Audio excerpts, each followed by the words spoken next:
Fora da política não há salvação. Um canal e podcast para discutir política. Produzido por mim, o cientista político Cláudio Couto. Olá, bem-vindos a mais um Política na Veia, este programa que é uma parceria entre a Carta Capital, a TV GGN do Luiz Nassif e o Fora da Política Não Há Salvação, do cientista político Cláudio Couto. Hoje é 31 de janeiro de 2023, um mês que voou. Eu acho que o Cláudio Couto e o Luiz Nassif, não me lembro de um janeiro tão agitado, e olha que a gente teve 4 anos de Bolsonaro. Mas esse janeiro foi... Tá aí, batendo todos os recordes, e amanhã, 1º de fevereiro, teremos aí a posse do novo Congresso, ou do novo velho Congresso, um Congresso com muitas caras novas, mas velhos hábitos, Congresso dominado pelo Centrão, uma bancada empresarial grande, uma bancada da bala fortalecida, uma bancada da Bíblia fortalecida, mas também com caras novas aí, mais indígenas, mais mulheres, um pequeno crescimento do campo progressista, dos partidos de centro-esquerda. Vamos começar por esse tema. Agora, amanhã nós temos, o Congresso não só toma posse, como há a definição aí, então, da presidência, e tanto da Câmara e do Senado, para os próximos 2 anos. Aparentemente está tudo garantido para o Arthur Lira continuar na presidência na Câmara, e um jogo um pouco mais confuso no Senado, já que o Rogério Marinho, do PL, corre por fora, e ali há uma negociação ali, muitos votos que não são confessados, muita negociação. Aparentemente o Pacheco continua, que é o atual presidente, continua favorito, mas há, segundo o noticiário, aí, algum risco de uma mudança no comando do Senado, que complicaria bastante a vida do governo. Eu vou começar primeiro o Cláudio Couto e depois do Nassif. Você acha que pode ter alguma surpresa amanhã, Cláudio Couto, nessa eleição, tanto para a Câmara quanto para o Senado? Olha, para a Câmara, eu acho que é improvável e impossível. Agora, para o Senado, eu acho que é improvável, porém possível. Acho que para o Senado a gente pode ter, sim, algum tipo de problema. Vamos ver, eu digo um tipo de problema porque a gente tem, claro, embora o Rodrigo Pacheco não seja exatamente um prócer do progressismo no Brasil, alguém de posições muito firmes, ele às vezes parece ter a coluna vertebral de uma esponja, de tanto que ele vai ali se amoldando a todas as situações possíveis. Mas a gente também tem que reconhecer que o Pacheco foi importante durante esses últimos dias nessa reação que houve aos atos golpistas lá, da intentona de 8 de janeiro, da intentona bolsonaresca, e toda essa tentativa que os bolsonaristas fizeram de solapar as instituições da República. Então, acho que o Pacheco, evidentemente, é uma alternativa imensamente superior, melhor do ponto de vista republicano, democrático, do que a outra do Rogério Marinho, que é o candidato alinhado ao bolsonarismo e, portanto, alinhado ao fascismo. Muito me surpreende, inclusive, quer dizer, não me surpreende, mas, por outro lado, é muito chocante para quem sabe a origem que esse partido teve, ver o líder do PSDB no Senado dizendo que vai votar no Rogério Marinho, seu ex-colega de partido, por sinal, porque não se alinha, não tem afinidades com o novo governo, mas tem afinidades com ele. Bem, então a gente entende que o PSDB no Senado hoje tem afinidades com o bolsonarismo.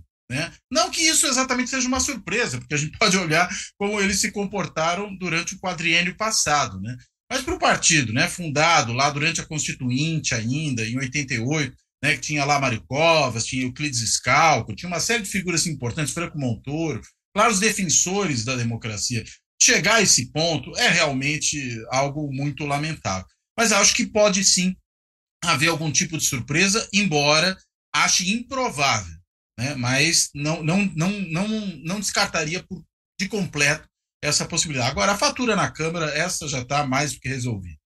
Nassif, rapidamente, deixa eu só complementar, já que o Cláudio Couto estava falando do PSDB, lembrando aqui que a Mara Gabrilli, que também não é exatamente assim, nenhum exemplo de solidez ideológica ou moral, acabou saindo do partido e disse que o PSDB virou uma espécie de anão moral no Congresso. Realmente assim, é o triste fim de um fim, quer dizer, é mais um episódio desse fim lento, inexorável e muito triste do PSDB. Nassif. A Mara Cabrini, ela foi, quando estava os presos lá do Mensalão, na Papuda, ela foi lá e manipulou fotos para dizer que eles estavam recebendo tratamento especial lá. Quem me contou isso foi a superintendente do presídio, que vem a ser a enteada do Gilmar Mendes aí.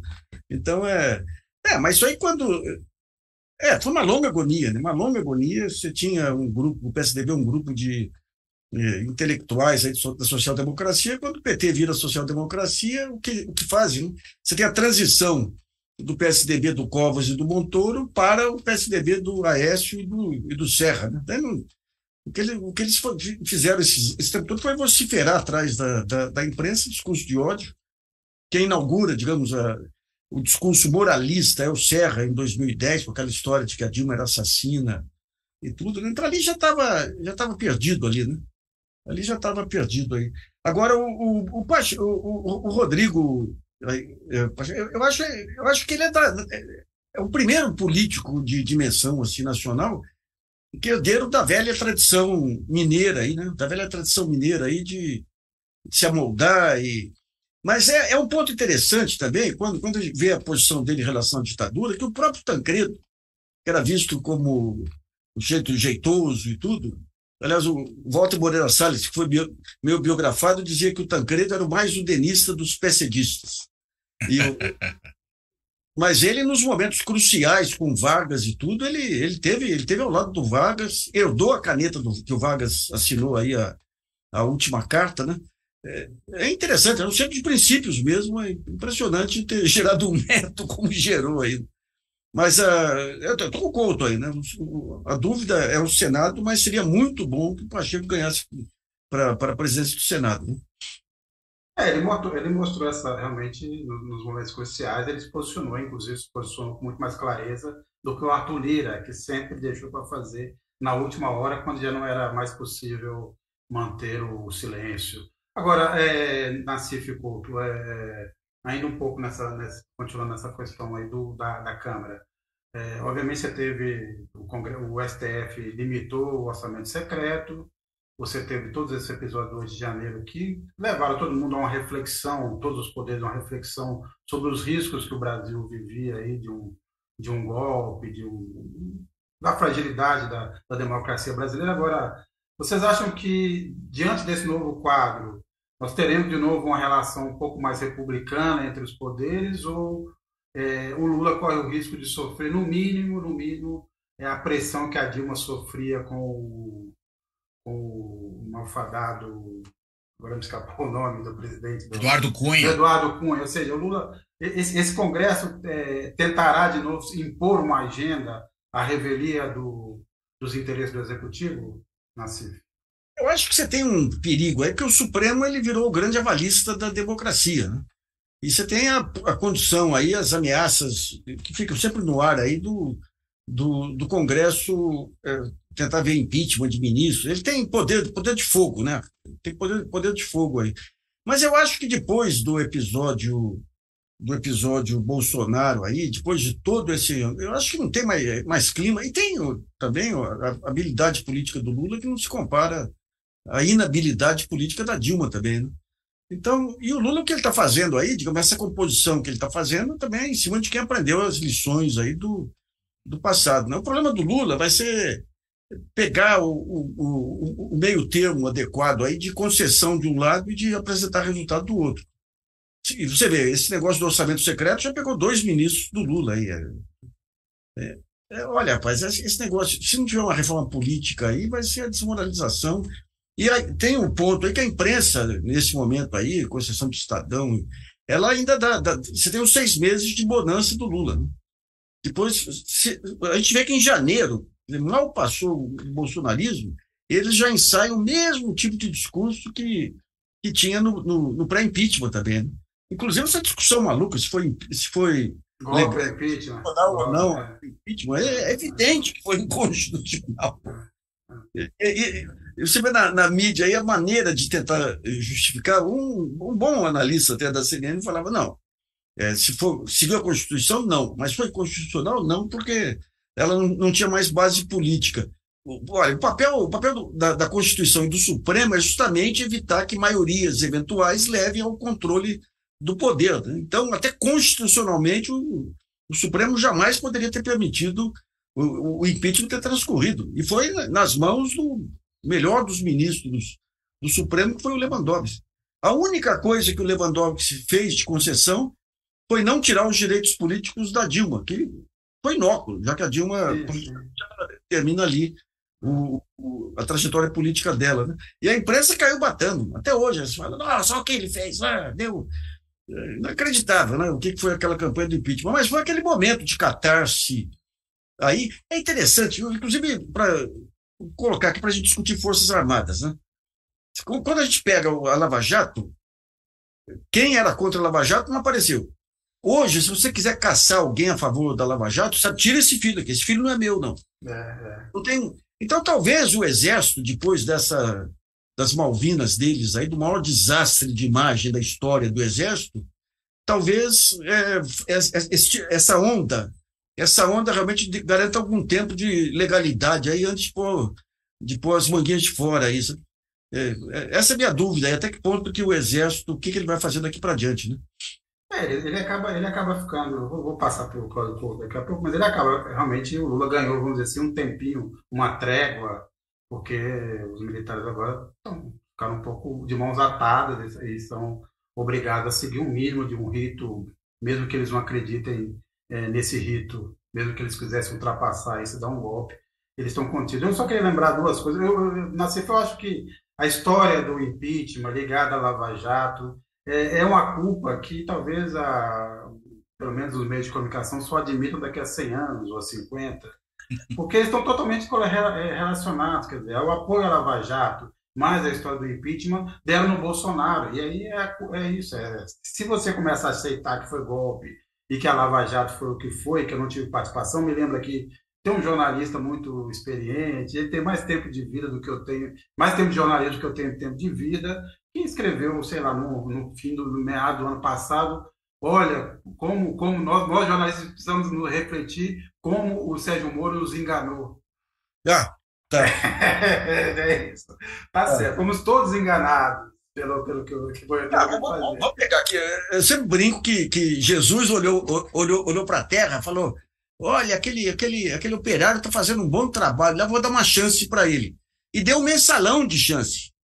Porque o mensalão, até hoje eu não consegui entender os advogados do PT, porque todo mensalão foi feito em cima do suposto desvio de 75 milhões da Visanet. Daí, quando você olha a Visanet, primeiro, não era uma empresa pública. Tinha 4, 5 bancos lá. Segundo, não teve o desvio. Não teve. Eu conversei na época com um vice-presidente do Banco do Brasil que detestava o Pisolato. O Pisolato é um cara muito desagradável, efetivamente. Mas ele falava, gente, primeiro era impossível, era tudo colegiado. E segundo, que para a gente abater do imposto de renda as despesas, tinham que comprovar que elas foram feitas. Daí eles contrataram aqui um grande escritório de advocacia de São Paulo que constatou que dos 75 milhões, você tinha comprovante de 73 milhões. Os 2 milhões que faltavam eram simplesmente evento, que faltavam as fotos do evento, tudo. Daí o que acontece? O Joaquim Barbosa tenta transformar a corrupção no bônus de veiculação. A sacanagem era o bônus de veiculação. Daí descobre que quem pagava o bônus de veiculação eram os veículos. E daí recua. Daí a Polícia Federal faz um levantamento lá e constata que não houve desvio. E os advogados do PT ficaram em cima do relatório da Polícia Federal que o Joaquim Barbosa decretou sigilo. E não pegaram o relatório desse escritório de advocacia, que mostrava que a mesma coisa que o relatório da Polícia Federal. Então Jesus falou, vou mandar isso aí para esse pessoal aprender que você não pode brincar com indicação para o Supremo, você não pode brincar com indicação para Ministério Público e tudo, e daí não aprenderam, né? Daí veio a Lava Jato. Mas não é isso, Cláudio. Olha, só tentando recuperar aqui a questão ali da relação com o Congresso, né? Eu acho que é muito diferente realmente, o Nassif já colocou isso, né? A capacidade de articulação política do Lula comparada à da Dilma, né? A Dilma, enfim, nunca foi exatamente uma política, né? Ela era uma militante política, o que é diferente de ser um político, né? O militante, inclusive, é aquela figura sempre muito aferrada, né, às suas crenças, às suas convicções, né, com dificuldade de abrir mão delas em nome das soluções de compromisso que a política exige. E ela também sempre foi uma burocrata, né? Aquela figura mesmo na guerrilha era guarda-livros, né, da guerrilha. Essa era a função dela, não era alguém, vamos dizer, ali da linha de frente ou do grande planejamento. Nenhum demérito, veja, em qualquer um desses papéis, mas ela não tinha o perfil que o posto de presidência exigia do ponto de vista dessa capacidade de articulação política. E é por isso que o próprio Lula, recentemente, quando quando se perguntou a ele, né, se a Dilma ia para o governo, ele falou, não, olha, a Dilma, esse negócio de fazer política não é muito a praia dela, né, então acho melhor não. Foi o que ele mesmo falou. Ele próprio reconheceu essa deficiência, né, dessa figura que é um híbrido de militante com burocrata. E aí, claro, deu no que deu também, né? Deu nessa dificuldade de se relacionar com o Congresso e terminou daquela maneira trágica. Claro que não é o único evento, né? A gente tem que colocar todos os outros que também conduziram a isso, mas é evidente que a falta de habilidade no traquejo ali ou de traquejo, né, na relação com o legislativo, era um problema sério. Então, acho que disso o Lula não padece. Também há, né, o aprendizado, né? Se não aprendeu ali com o mensalão, como o Nassif falou, acho que aprendeu depois com a sequência das coisas, né? E a própria relação com o presidente da casa, né, com o presidente da Câmara, né, em vez de fazer aquilo que fez quando deu na eleição do Severino Cavalcante, ou quando deu na eleição, pior ainda, né, do Eduardo Cunha, o PT resolveu dessa vez se compor, né? Se compor, articular, ceder para poder também ter espaço. E acho que, portanto, não tende a ter uma relação tão conflituosa quanto teve antes. Goza também desse momento, nesse momento, daquela chamada lua de mel que os governos têm. Tá certo que é uma lua de mel peculiar essa aqui, né? Porque, tendo em vista o clima de conflagração que o país vive, não é exatamente como outros períodos, né, em que o governo assumia depois de um governo normal. Podemos dizer se era bom, se era ruim, se acertou, se errou, mas o governo que assumia depois de um governo normal. Então, desfrutava bem dessa lua de mel. O Lula está assumindo depois de um governo completamente anormal, que deixou todo esse legado. Você veja, né? Você começou, Sérgio, falando hoje, que a gente começou janeiro tendo que discutir um monte de pepinos que o bolsonarismo nos legou. E aí, claro, isso também repercute, isso acaba tendo algum tipo de respingo na relação do novo governo com o Congresso. Mas acho que, enfim, tem espaço para se entender, tem espaço para negociar, e para uma agenda que seja uma agenda positiva, né? Acho que tem que parar de criar marola em cima de algumas coisas, mesmo nessa questão aí do impeachment, sendo golpe, não sendo golpe. Eu gosto sempre de dizer que foi um impeachment às avessas, né? Primeiro se decidiu que faria o impeachment, depois foi buscar um motivo para ele, né? Foi isso que aconteceu em março. Nem acharam, nem acharam, mas aí foi... Sim, mas encontraram lá uma justificativa, né? Que foi a coisa das pedaladas. Agora, em março de 2015 já se falava em impeachment e não se sabia o porquê dele. Então, acho que isso é uma coisa importante para ser lembrada. Agora, também não me parece muito prudente do Lula trazer essa discussão dessa maneira agora, né? Ou seja, não é momento para isso, né? Inclusive, todo mundo tem falado isso, eu acho que está correto, porque tem um monte de gente que votou a favor do impeachment participando do governo, né? O próprio Geraldo Alckmin, se não ele diretamente, seu partido na época, participou ativamente do impeachment, né? A própria Simone Tebet votou a favor do impeachment. Então, não é exatamente oportuno tocar nisso, desvia a atenção, suga energia. Acho que tem que focar nessa agenda positiva e acho que ela é, nesse momento, sobretudo, uma agenda econômica, né? Tem que concentrar aí forças na proposta de reforma tributária que o Haddad está colocando, né? Com ela você consegue aí sim estruturar uma proposta de âncora fiscal, né? Que não seja aí o teto de gastos, né? Porque esse aí, inclusive, já nem existe mais, sem entrar ainda nas questões da sua impropriedade, né, que inclusive economistas ortodoxos apontaram. Não precisa ser heterodoxo para apontar isso. Economista ortodoxo apontou que o teto de gastos não é uma boa estratégia. Então, claro, mas precisa de algum tipo, evidentemente, de política fiscal. Agora, ela só pode vir na sequência, ou talvez até articuladamente, a essa política tributária que a reforma pode produzir. Então, acho que essa é a agenda que tem que ser priorizada nesse momento. O resto está em boa medida para fazer no âmbito do executivo, por meio de mudança administrativa, decreto, portaria, para, vamos dizer, desmontar o desmonte, né? Desmontar o desmonte que o Bolsonaro produziu e que leva a catástrofes como, por exemplo, essa que a gente vê na terra Yanomami. A gente vai falar da agenda econômica, mas deixa eu só encaminhar uma pergunta da Tatiana Nascimento ainda sobre essa história do golpe. ela fala assim, pensando nisso, vocês acham que Lula errou no Uruguai ao chamar o Temer de golpista? Foi um desgaste inútil, né? O Temer é uma figura menor, né? O Temer é um ser desprezível. Sendo desprezível, ele não pode ser fator de desgaste agora aí. Daí vem ele e chama o Lula de bandido. O Temer, o cara que foi eleito pelo jogo do bicho aqui em São Paulo. Então, eu acho que o Couto coloca esse tipo de escorregão aí, eu concordo, aí não tem que pegar nesse momento. O Lula, você vê, ele já conseguiu em um mês tornar o Brasil um protagonista, aquilo que já era previsto pela imagem dele no mundo, um protagonista mundial. Mundial. Então, perder, e aqui tem toda essa agenda econômica que, veja bem, por enquanto o Haddad tem falado coisas genéricas sobre a reforma, a Simone Tebet, hoje foram na Febraban, ontem foram na Fiesp, né? A hora que começar detalhamento, vai ter uma luta muito maior no segundo semestre, porque essa primeira fase da reforma é só para imposto indireto, imposto sobre consumo, que vai ter uma racionalização, digamos, dos procedimentos, aí, um imposto único, um IVA único. O segundo tempo é muito complicado, né? Daí você vai discutir a questão do imposto direto mesmo, imposto sobre renda e patrimônio, que eu vi recentemente aí um estudo comparando o Brasil com os países da OCDE. Em termos de imposto indireto, o Brasil é a maior carga tributária entre todos os países. Em termos de imposto direto, a menor carga tributária. E aí, você vê, quando você vai em Davos, você teve um manifesto dos bilionários querendo mais impostos sobre eles, porque perceberam que a concentração de renda está levando ao desmanche de estados, à ultradireita e tudo. Não tinha um brasileiro assinando.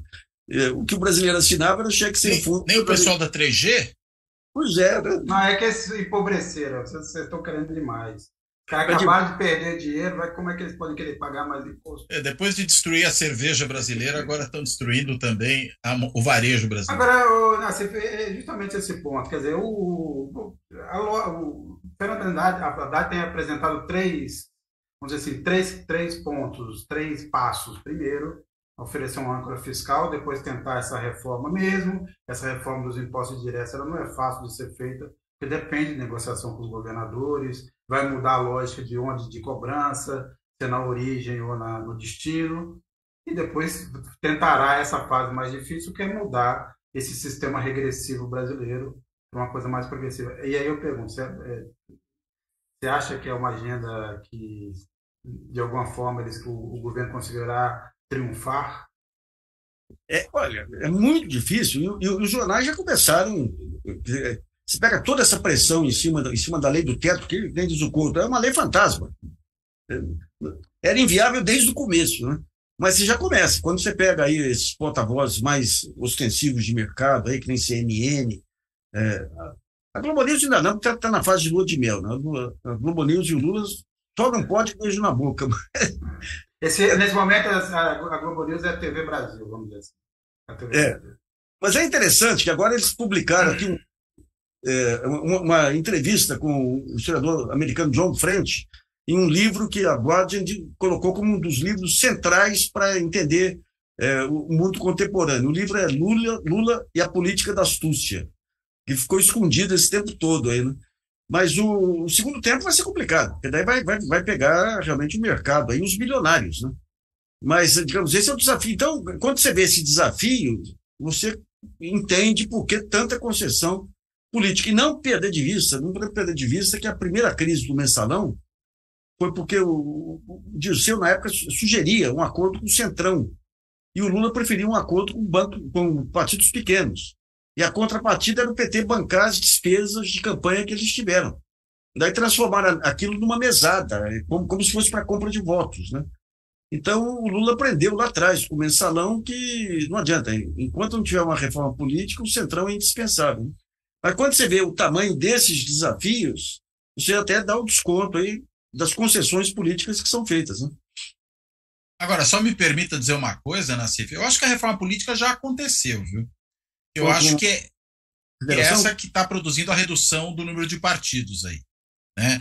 Tem coisa que não tem muito milagre, né? Não dá para resolver também o voto do eleitor que vota nos políticos do Centrão. né? E isso vai continuar a ocorrer. Mas só o fato da gente estar tendo essa redução do número de partidos, essa fusão, né? Essa concentração maior da representação em algumas agremiações, eu acho que isso já melhora bastante aí o ambiente de negócios, vamos colocar assim, de negócios políticos, né? É mais fácil você negociar ali com meia dúzia do que você ter que negociar com 18, né? Como se tem que fazer ainda em alguma medida, mas enfim, se tinha que fazer mais ainda nos anos anteriores, né? Agora, as circunstâncias têm também favorecido a tomada de decisões pelo governo. A gente teve o 8 de janeiro, justificou esse enquadramento, mesmo que temporário, das Forças Armadas, que agora aparentemente estão abrigadas onde deveriam estar, que é nos quartéis e nas casernas, sem dar muita opinião. Depois a gente teve esse genocídio Yanomami, que agora permite também ao governo tomar medidas em relação ao garimpo e a toda a ilegalidade. Cláudio Couto e Nassif, o que vocês acharam dessas primeiras medidas? O Lula fez essa reunião lá com vários representantes de ministérios, com representantes das Forças Armadas, e fez uma ação que, obviamente, em princípio, é a mais urgente, a mais eficaz, que é tentar bloquear a logística. Fecha os rios, controla o espaço aéreo. Aparece um primeiro passo de tantos outros que precisam ser dados se quiser realmente combater essa invasão da mineração e dos madeireiros ilegais, do crime organizado na Amazônia e nas terras indígenas, não? Não, é isso mesmo. A medida tem que ser essa. O próprio Lula falou, né, que não vai se resolver isso tão rapidamente, né? Realmente é um problema complexo e acho que tem que se recuperar, inclusive na questão do espaço aéreo, algo que já foi colocado em momentos anteriores, que é a possibilidade de abate de aeronaves. Você tem aeronave ali viajando sem qualquer tipo de autorização, sem identificação, ou está levando droga, ou está levando ouro ilegal, né? Ou pousa, ou abate, né? Porque aí você começa a inibir de fato esse tipo de crime, né? E para isso a Força Aérea tem que fazer a vigilância do espaço, né? Avião tem, né? Se não tiver o suficiente, temos aí os Super Tucanos, que podem ser o avião que funciona perfeitamente para esse tipo de missão, né? Então acho que tem sim que restringir tanto o deslocamento pelos rios, como o deslocamento aéreo principalmente. E veja, não é destruindo pista necessariamente, mas é inclusive resgatando pista, né? Porque os garimpeiros ilegais ali estão tomando conta, claro, com apoio do crime organizado, de facções criminosas, tomando conta dos aeroportos, né, ou das pistas de pouso, né, não são aeroportos, evidentemente, das pistas de pouso que tem naquela região, são fundamentais, inclusive, para as ações do governo, né, para levar equipes de saúde, para levar gente da FUNAI, né, para levar, inclusive, gente das forças de segurança para poder agir ali. Agora, esse policiamento, sobretudo do espaço aéreo, me parece que é absolutamente primordial e a medida está correta. Agora, é interessante que, ao entrar nessa questão de Forças Armadas e garimpo, o Lula está entrando digamos, na formação básica do bolsonarismo. Quer dizer, essa implicância com o índio, com tudo, vem dos tempos da ditadura. Está saindo agora um relatório, a gente publicou outro dia um relatório sobre a memória e verdade da causa indígena. Teve muito mais vítimas indígenas do que guerrilheiros. Aliás, eu acompanhei a última leva de agricultores que foram lá para a Transamazônica, lá atrás, nos anos 70, lá você via já essa posição. E você vê, quando termina a ditadura, se pega o Curió, que era o braço direito do Silvio Frota, aí, junto com o Brilhante Ustra e o general Heleno, o que ele recebe de compensação? Garimpo na Serra Pelada.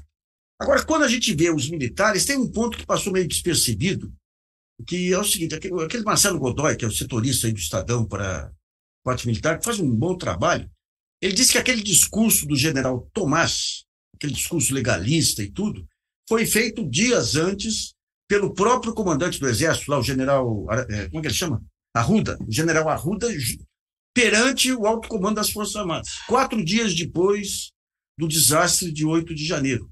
Ou seja, eles levaram 4 dias para perceber o desastre que foi para as Forças Armadas aquela quebradeira dos 3 palácios. E ali eles se reorganizam para estabelecer um novo padrão de relacionamento com o governo e com a sociedade em cima de um discurso legalista.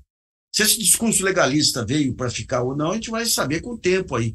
Mas, efetivamente, ali você quebra de vez a resistência das Forças Armadas. Ontem saiu uma matéria, hoje, dizendo que o Lula endossou a posição do general Arruda de que não haveria... Que Poderia ser um desastre se tirasse na noite. Pessoas armadas, ou seja, o Exército tinha informação de que tinha pessoas armadas no acampamento e não fez nada. Então, vai ter que ter uma justiça de transição, efetivamente, e o general Tomás, para estabelecer, digamos, a reconciliação do Exército com a legalidade, vai ter que cortar da própria carne. Vai ter que punir aqueles que participaram diretamente dessa conspiração. Agora, essa informação... O Tomás, só um comentário, Sérgio. O Tomás deu uma declaração bem importante a esse respeito, né, essa semana. Quando ele falou, a semana que acabou, né, quando ele falou o seguinte, tanto faz se é civil ou se é militar. Transgrediu a lei, tem que ter punição. E é importante quando o comandante do Exército diz dessa maneira essa coisa. Né, porque senão parece o seguinte, não, os militares a gente joga lá na justiça militar, que a gente sabe que é um jogo de comadre, né, e aqui os outros, né, para os outros a lei. Então, eu acho que essa declaração dele é importante, ele tem que ser, inclusive, cobrado quanto a isso depois, né? Cobrado quanto a esse posicionamento que ele tomou agora. Eu só queria comentar que, assim, talvez esse vazamento desse posicionamento do Lula, que dizem os jornais, a gente não sabe se é isso mesmo, se o Lula endossou ou não, mas se o Lula não disser nada a respeito, parece ser também um gesto que o Lula faz em nome dessa tentativa de dar um tempo aos militares para que eles mesmos se organizem novamente sobre outras bases. Me parece isso. O Sala 3, que nos acompanha, ele fala, em 2019 o governo federal pagou 6 vezes mais pela matéria-prima importada da Índia para produzir a hidroxicloroquina, que a instituição militar informou ter previsão de produzir mais 1,7 milhão de comprimidos. Hidroxicloroquina trata malária, não? Tem povo indígena morrendo de malária. Está sobrando, né? Não, faltou lá. Lá faltou. Isso que é impressionante, isso já está documentado. Faltou cloroquina onde tem malária e sobrou onde tinha Covid. Né? Esse é um dos problemas a mais desse governo que saiu. Uma outra notícia que vazou aí é que garimpeiros estavam intermediando a venda de remédio para malária. Porque você tem um imbricamento total aí. E também tem no relatório do Luiz Roberto Barroso aí sobre os iomanes aí, que você tem a ausência da aeronáutica lá e do exército, como foram convocados também. Sabe? Olha, se for mexer nesse atoleiro, garimpeiros, exército, e tem algo que ainda não que foi levantado na questão das vacinas, que são os negócios de militares da reserva ligados às Forças Armadas. Pega o Hospital das Forças Armadas, por exemplo, quando você tem aquele caso da vacina, da Índia, todo aquele golpe lá daquele EPM da vacina e tudo. E a greve dos coronéis, né? Você tem os coronéis consultores e você tem envolvido um sujeito que fazia parte daquela seita lá, daquele reverendo de Brasília, que é um cara que deu aula para o pessoal que foi para o Haiti. Aula de bomba, ele não é militar, mas ele é estreitamente ligado àquela equipe que foi para o Haiti. Ele deu curso lá. Daí ele montou uma academia de tiro e depois começou a prestar serviços de terceirizados aí para quem? Hospitais das Forças Armadas. Se você entra, por exemplo, no DENIT, que sempre foi um antro de corrupção, a Dilma lá atrás colocou o Tarcísio no DENIT e colocou um general que era ligado ao Instituto Militar de Engenharia. E daí nós publicamos isso, você tem várias obras lá superfaturadas que foram entregues a empresas ligadas aí ao general e ao Instituto Militar de Engenharia. Ou seja, quando a gente entrar nesse campo dos negócios obscuros aí, vai ter muito militar da reserva aí envolvido, né? Essa é a parte, digamos, de maior resistência. Por isso que, digamos, o general Tomás, quando dá essas declarações, tenta trazer o discurso para o exército oficial, efetivamente, contra essas piranhas armadas, digamos, né? Sem lembrar que, obviamente, também, neste caso do garimpo, precisa fazer o velho trabalho de seguir o dinheiro, porque tem grandes mineradoras no entorno que estavam com licença para operar dentro de terras indígenas, a lavagem de dinheiro, como esse ouro basicamente se transforma em algum dinheiro para financiar outros tipos de crime na Amazônia. Então, quer dizer, seguir esse dinheiro que vai bater também no sistema financeiro, em grandes mineradoras, algumas delas internacionais, para a gente, nesse caso, também não ficar restrito ali a meia dúzia de coitados que estavam trabalhando no meio do garimpo lá, e embora lá, bandidos e fazendo uma atividade ilegal, são uma raia miúda dessa história toda. Não? Agora, pensando um pouco também aqui no Bolsonaro. Bolsonaro, que estava com visto aí vencendo, acabou de fazer o pedido agora para um visto normal, aquele que dá 6 meses de possibilidade de ficar lá. Hoje terá a sua primeira palestra. O Bolsonaro ainda está valendo pouco. $50 é o convite VIP, $10 o convite mais normal. Mas, aparentemente, está iniciando uma carreira aí de palestrante. É a xepa do Bolsonaro. A Disney World tem lá várias atrações, assim, Castelo dos Horrores, Trem Fantástico. Mas agora é interessante também, nessa reunião que teve do PL ontem, que ele apareceu, fez uma transmissão lá, dizendo que o projeto dele era imorrível, o potencial da Michelle Bolsonaro. Esse não é de disputa, não. Se a gente vê, digamos, a parte mais bem sucedida do bolsonarismo foi a Damares, com todo aquele passado dela, né? E a Michelle realmente é uma pessoa, ela é o mais próximo de uma figura humana, digamos, dentro do bolsonarismo. Couto, você que é um cientista político, que se dedica a esses temas aí, o Nassif levantou um ponto muito interessante, porque há uma certa parte obviamente, de quem não gosta, da esquerda, do campo progressista, dos intelectuais, olha para Damares e só consegue enxergar. Você vê uma figura risível, patética, aquele que viu Jesus na goiabeira, menino veste azul, menino veste rosa, mas ela fala profundamente com uma porção da sociedade. E a votação, não só a votação dela, mas a popularidade que ela tinha durante o governo Bolsonaro, tendo sido uma das âncoras dentro do governo, é uma coisa impressionante. Você acha, o que explica esse fenômeno da Damares? Né? Olha, acho que primeiro o fato de que ela compartilha, pelo menos do ponto de vista do discurso, com uma grande parcela da sociedade, certas crenças e certos valores. Né? Ela coloca isso de maneira muito clara. Né? A ideia do menino veste azul, menina veste rosa, tem muita gente que acha que tem que ser exatamente assim. Né? O discurso de que viu Jesus na goiabeira, ou seja, a ideia de que tem visões, de que conversa diretamente com Deus, isso também, né? É a mesma coisa, tem uma parcela muito significativa da sociedade que apoia isso, além do que ela acabou sendo, né, para uma ala, digamos, do eleitorado mais radical à direita, que embarcou no bolsonarismo, ela era uma representante clara desse setor, muito mais do que a Flávia Arruda, né?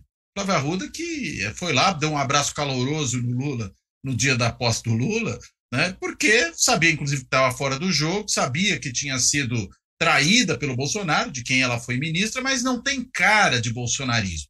Eu acho que esse é um grande ponto. A Damares consegue ter essa cara. Claro que a Michelle também tem, né? E aí com um estilo diferente do Damares, né, menos assim, vamos dizer, caricata sob um certo aspecto, mas que também faz um discurso, na realidade, que é muito parecido, né? Ao dizer que Bolsonaro era um escolhido de Deus, que havia uma consagração a demônios do Palácio do Planalto, até a cozinha estava consagrada a demônios. Ela fala com uma parcela do eleitorado evangélico que é muito grande. Né? A gente está falando de um setor que cresce a cada vez na população brasileira. Se a gente, inclusive, esperar aí o que o censo pode produzir de dado, a gente vai ver que é um segmento que certamente já está bem maior do que as estimativas têm apontado. Eu estou falando isso em função muito do que foi o processo eleitoral, né, em que se identificava ali uma votação grande do eleitorado evangélico na candidatura do Bolsonaro e ela acabou sendo maior do que se estimava. Acho que porque havia uma subestimação da parcela dos evangélicos na sociedade brasileira por conta de dado defasado. Então, claro, né, se falam a esses setores, conseguem efetivamente ter o apoio deles e vir uma força eleitoral significativa, né? Ainda que uma grande parcela da sociedade, ou uma parcela grande, porém menor, né, do que essa da qual a gente está falando, fique chocada, né, com o irracionalismo, com a maluquice da Damares. Agora tem que levar em conta aí que, digamos, essa maluquice, esse fundamentalismo pega a parte dos católicos também. Você tem um fundamentalismo. Também, você tem toda a razão. A parcela mais reacionária, né? Aqui o acampamento, aqui no Ibirapuera, é perto de casa, e eu passei várias vezes por lá para visitar minha filha lá, e era Pai Nosso. Era Pai Nosso que estás do céu, que é uma oração católica, né? Então você tem esse aspecto aí do fundamentalismo católico também. Eu tenho uma tia em Poços de Caldas lá que dizia que as escrituras já tinham dito que viria um Salvador que teria o nome de Messias. Tempo depois ela disse que as escrituras diziam também que viria um Satanás em forma de Messias, né?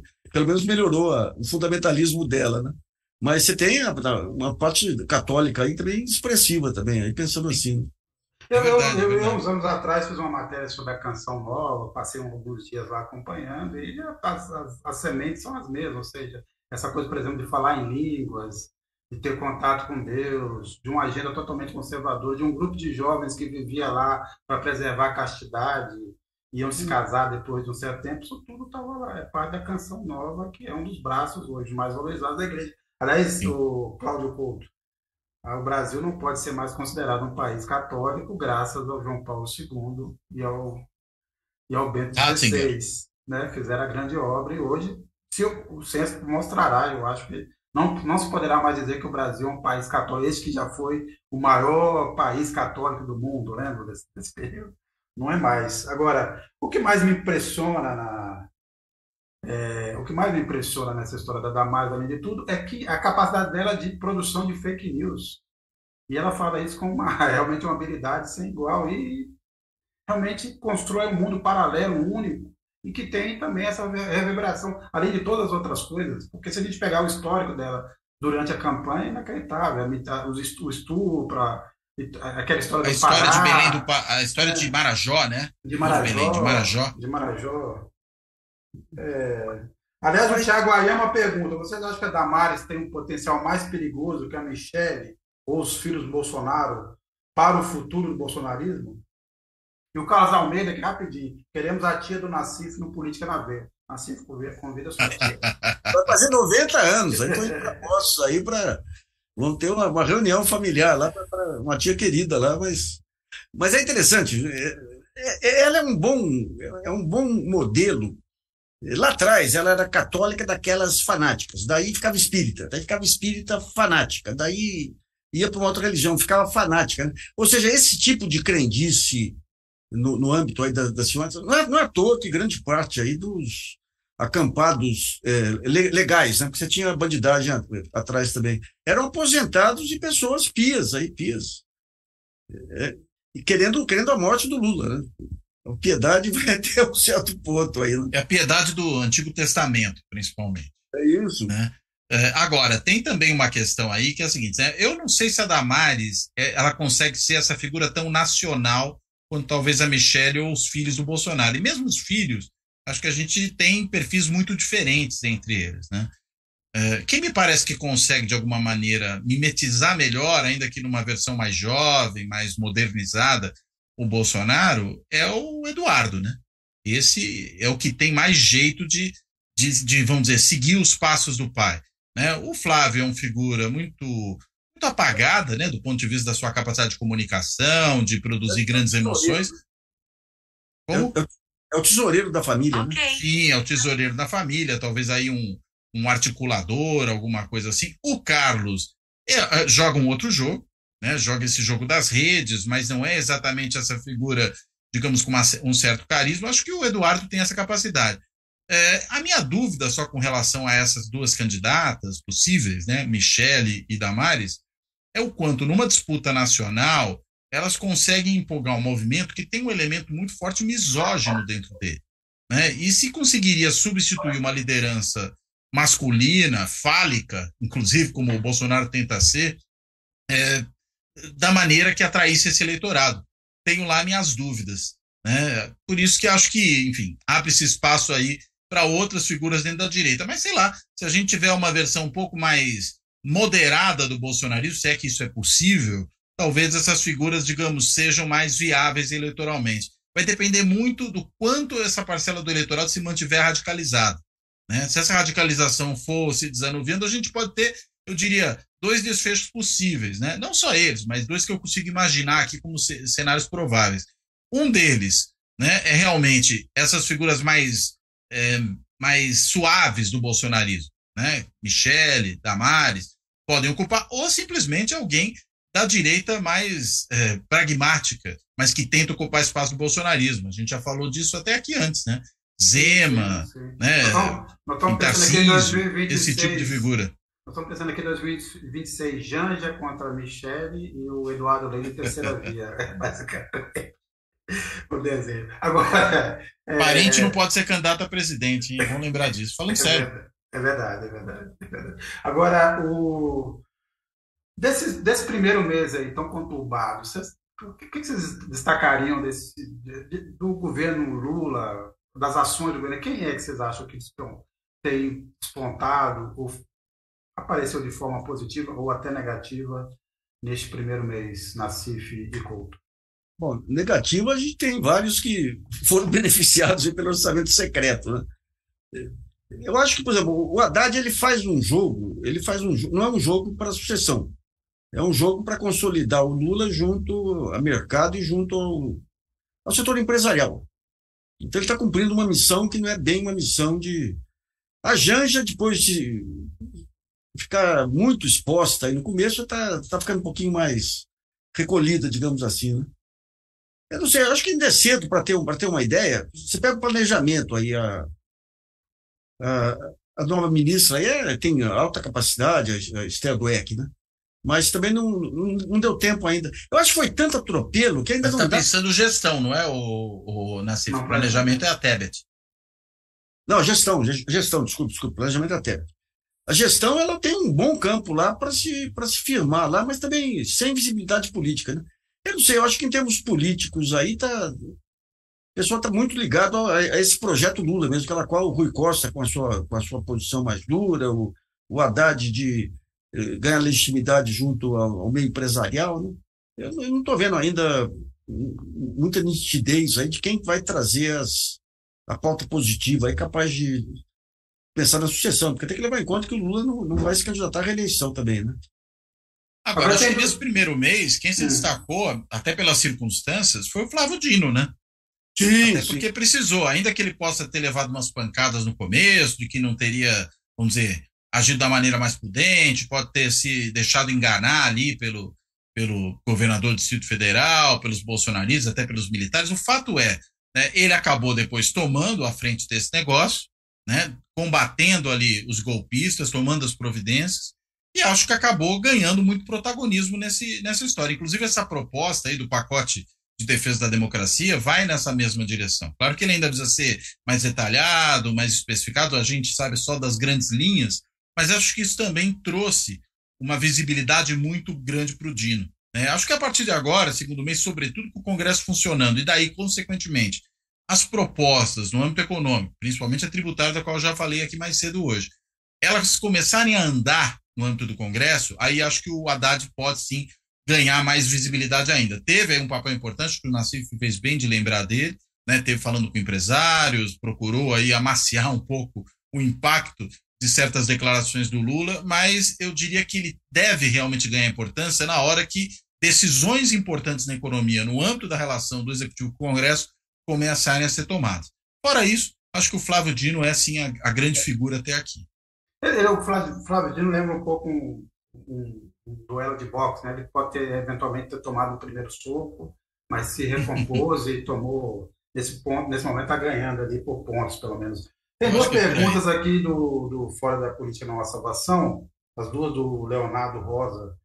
Primeiro, ele pergunta sobre os garimpeiros que veio da Venezuela e como é que você também lida com esse complicador transnacional. E ele pergunta se é uma quimera achar que o Bolsonaro pode parar no Tribunal Penal Internacional de Haia, lembrando que o julgamento no Tribunal de Haia não é tão fácil assim, realmente para você comprovar genocídio tem que ser alguma coisa do nível da Sérvia, do que aconteceu ali nos Balcãs, com decisões diretas, documentação muito farta, mas de qualquer forma há indícios aí que pode pelo menos levar a uma discussão internacional, mas obviamente eu queria ouvir o Nassif e o Couto a respeito.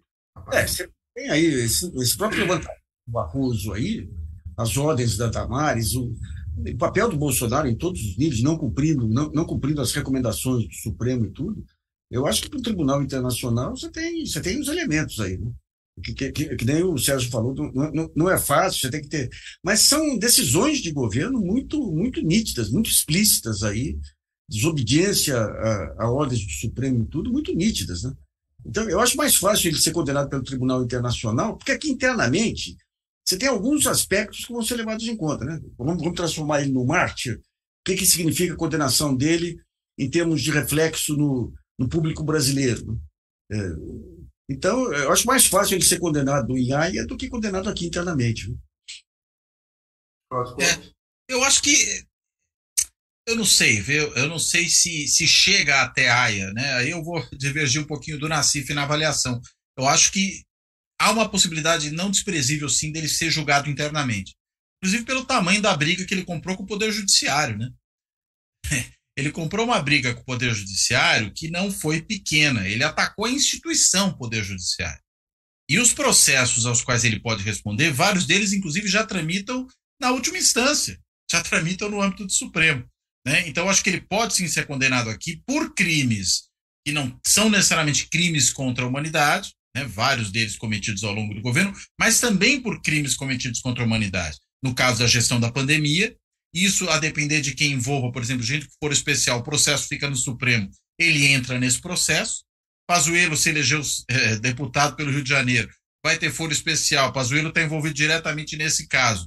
Se o processo permanece no Supremo por causa do Pazuello, não sei se haveria um fatiamento, e acho que não haveria, inclusive para manter o Bolsonaro dentro desse mesmo processo no âmbito Supremo, e ele pode sim, nesse caso, ser condenado por crimes contra a humanidade. Veja, não estou nem falando ainda do genocídio dos Yanomami, estou falando da pandemia, né? Agora, o genocídio, que, claro, é também um crime contra a humanidade, mas muito mais particular, muito mais específico, acho que esse também pode pegar o Bolsonaro na sequência, né? E aí não chegaria até Haia, né? Eu não sei, não. Eu sou mais... não sei se otimista ou pessimista, porque Nassif levantou a questão aí de martirizar o Bolsonaro, né?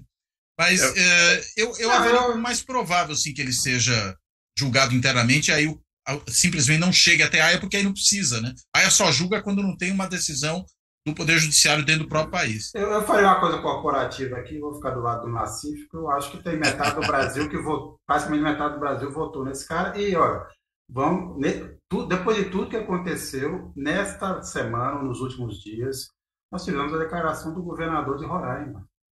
Que coisa. Não pode perseguir os garimpeiros e que a gente precisa acabar com essa ideia de que os índios são bichos para viver no meio do mar.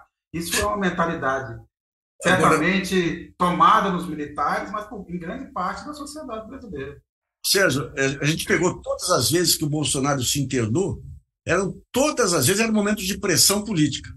Ele se internava, ficava com a barriga de fora, com aquele ar de coitadinho, mas é um poltrão. E daí tinha efeito, né? É um poltrão, isso mesmo. Não, você vê a declaração do Valdemar da Costa Neto lá para o Globo. Nossa, eu fui lá, ele estava um pó. Além disso, só não teve golpe, basicamente isso. Só não teve golpe porque o Bolsonaro não teve coragem. É isso. Pareceu, né? Amado. Sorte dele é que ele tinha um Albert Einstein para protegê-los. Toda vez ele ficava lá, né? E não vazava informação. Não é como as coisas do Lula, da Dona Marisa, que toda hora vazava informação para a imprensa. O que vazou sobre o Bolsonaro nessas longas estadias que ele teve no Albert Einstein? Nada, né? Impressionante, viu? Impressionante. Agora, obviamente, eu acho que também tem aí também não concordando com o Cláudio Couto em vários pontos, tem a pressão do judiciário. Alexandre de Moraes ainda mantém o Bolsonaro nos processos, reforçou que ele foi incluído em mais um desses processos. Tem agora esse relatório, esse primeiro ponto do Barroso, pedindo informações para um processo de genocídio. Então, é um clima realmente ainda aberto, mas uma sociedade muito conflagrada. Eu acho que só a parte da sociedade que apoia Bolsonaro tem mais poder de influência porque tem mais dinheiro, mas é só isso, Cláudio Couto. Por isso que eu me alinhei que eu nasci. Você sabe, eu não tenho essa esperança em relação ao Brasil, porque o histórico não nos permite, né? O histórico não nos permite. De qualquer maneira, nós três estamos entrando aqui na parte mais perigosa da nossa conversa, né? Que é tentar adivinhar o que vai acontecer. É isso. E aí é sempre mais complicado, né? É verdade. É mais fácil ser profeta do passado. É isso é bom. No Brasil, também. Nada é improvável. Então Exatamente. É mais ou menos por aí que a coisa vai. Agora, a gente falou aqui de vários personagens, do Temer, por exemplo, mas neste fim de semana aqui em Lisboa, sábado, sexta e sábado, que é um retorno triunfal, vamos dizer assim, do Dória à sua principal atividade de lobista, vai ter aqui um evento do LIDE, a grande estrela será o Michel Temer. Michel Temer será entrevistado pelo Merval Pereira. E depois tem uma sequência de palestras com 4 ministros do Supremo, presidente do TCU, 2 ministros do Superior Tribunal de Justiça, teremos a Simone Tebet, que também será um evento marcante, vamos dizer assim. Talvez seja ali a reorganização da direita não bolsonarista, Cláudio Couto. Precisamos mandar o nosso correspondente em Lisboa para cobrir essa história aí. Já pedi credenciamento. Agora não tive resposta, mas estou aqui à espera. Olha, eu acho que na realidade essa articulação aí de uma direita não bolsonarista, uma direita, vou chamar aqui de pós-bolsonarista, talvez essa seja uma maneira de pensar, porque pode ter bolsonarista no meio, pode ter não bolsonarista no meio, pode ter ex-bolsonarista no meio, acho que pode ser um pouco de tudo, mas enfim, que tem que se viabilizar eleitoralmente, isso já está em gestação desde o fim da campanha eleitoral, né? Desde aquele momento você começa a ter essa articulação. E muitas das sinalizações dadas por alguns desses atores políticos agora, no começo do ano, vão nessa direção. A gente falava agora há pouco do Zema, né? Daquela declaração que ele dá, por exemplo, de que a única coisa que o difere do Bolsonaro é que ele é alguém menos exaltado, né? De fato, ele é menos exaltado que o Bolsonaro, mas ao dizer isso, ele está claramente querendo ocupar esse espaço. Ao dizer que o governo federal é o responsável pelo que aconteceu no 8 de janeiro, quis provocar aquilo para se vitimizar, está fazendo um discurso muito similar ao do Bolsonaro. Isso é pós-bolsonarista? Isso é ex-bolsonarista? Eu não sei exatamente. Agora, ele está no meio dessa articulação. Agora, acho que sim que ela está se articulando, evidentemente. Mas você vê um upgrade, né? O Bolsonaro era com os garimpeiros, o Zema é com as mineradoras. Que ele abriu. É um upgrade e tanto, né? É um upgrade e tanto. É interessante ver que a Associação Brasileira de Mineradoras, assim, o lobista é o Raul Jungmann, que ficou sócio do Sérgio Etchegoyen aí para assessoria de compliance. E por que é o Raul Jungmann? Porque o fator militar entra diretamente aí quando se trata aí de riquezas minerais e tudo aí. Não, o Zema, minha gente, é isso, assim, a grande obra dele, que vai pavimentar a sua chegada até a presidente da República, vai ser acabar com todas as montanhas de Minas Gerais. Esse projeto. Isso aí. Tá bom. Bem, eu agradeço que nos acompanham, Couto, Nassif, obrigado mais uma vez por essa belíssima participação de você, sempre muito clara, muito brilhante. Eu fico aqui só ouvindo. Sou um telespectador privilegiado. Agradeço a quem nos acompanhou até agora e queria lembrar o seguinte, por favor, minha gente, eu vou falar aqui primeiro do canal da Carta, mas vou falar de tudo. O canal da Carta está aí perto de chegar a 500 mil inscritos. Então, por favor, vamos lá chamar os amigos, vamos distribuir. Estamos faltando aí só 3 mil inscritos para a gente chegar nessa marca dos 500 mil. Também quem quiser se inscrever no canal, não só inscrever, mas virar associado, contribuir, por favor. E também o caso dos GGN, o caso do Fora da Política Não Há Salvação. Quanto mais esses canais estiverem inscritos, mais eles tiverem esse apoio, mais a gente vai conseguir distribuir esse conteúdo e fazer alguma diferença no debate público nacional. Então, Nassif, estou abrindo um espaço aqui para você e também, Cláudio Couto, para algum tipo de propaganda que vocês quiserem fazer. Eu convido todo mundo a se inscrever lá no Fora da Política Não Há Salvação. A gente está longe ainda desses números da Carta, né? Não são quase 500 mil, mas são quase 25 mil. É um tanto quanto menos. Mas, de qualquer maneira, estamos aí caminhando e convido, claro, todo mundo a ir lá, se inscrever no canal, seguir os episódios que vão ao ar todo sábado. Não tem, evidentemente, a periodicidade que tem o canal da Carta ou a TV GGN, mas fica o convite. E queria só aproveitar e falar de uma coisinha aqui que eu ia mencionar. A gente falou muito da questão do Yanomami, né? Para quem quiser conhecer melhor a situação do Yanomami, ao mesmo tempo contribuir para ele, está rolando uma promoção muito interessante da Companhia das Letras, né? e da associação do Davi Copenau, né, a Associação Rotokara, que é a possibilidade de comprar um livro, né, que se chama O Espírito da Floresta, que é um livro com reflexões do Davi Copenau, né, redigido ali por um antropólogo, pelo Bruce Albert, e todo o lucro que for obtido com a venda desse livro vai para o Fundo Emergencial de Apoio ao Yanomami, né? E, para isso, o livro tem que ser comprado lá no site da própria editora, né, da Companhia das Letras, inclusive está com 30% de desconto e frete grátis. Então, para quem quiser conhecer, eu acho que vale muito a pena, uma maneira não só de se informar mais sobre o assunto, mas de contribuir para a Associação dos Yanomami e, claro, né, para tentar superar essa situação terrível que eles estão vivendo agora. Isso aí, pessoal. Então, ficamos por aqui. Grande abraço. Até mais. Valeu, gente. Um abraço. Tchau, tchau.